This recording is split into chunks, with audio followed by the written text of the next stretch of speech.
Gimana bisa ada hewan yang bisa mencuri kemampuan makhluk lain?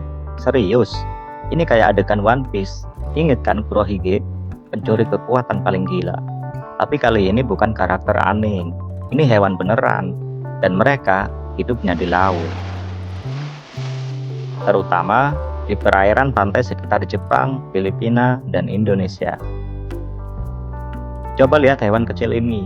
Terlihat lucu bukan? Tapi jangan salah, kemampuannya gila.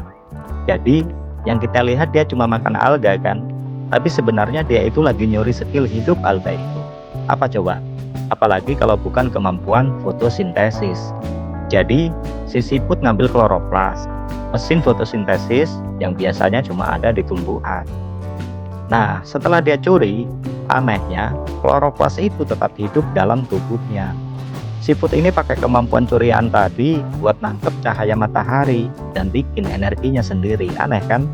Dia itu hewan, tapi bisa fotosintesis dari skill yang dicuri. Nama siput ini adalah Elysia chlorotica. Bentuknya tuh kecil, lembut, imut, tapi skillnya nggak masuk akal banget pokoknya. Bayangin aja, dia itu hewan, tapi bisa hidup kayak tumbuhan. Dia makan iya, tapi kalau lagi males makan, ya udah, tinggal jemur badan. Selesai gitu aja. Kalau manusia yang suka ambil barang orang itu namanya klepto. Kalau siput ini, proses curiannya disebut kleptoplasti. Dari kata klepto alias ngambil barang orang. Tapi ini lebih ekstrim, karena yang dia colong itu organ sel makhluk lain.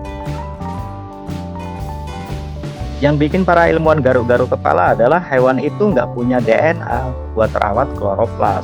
Normalnya, kloroplas bakal mati begitu masuk tubuh si pemakan.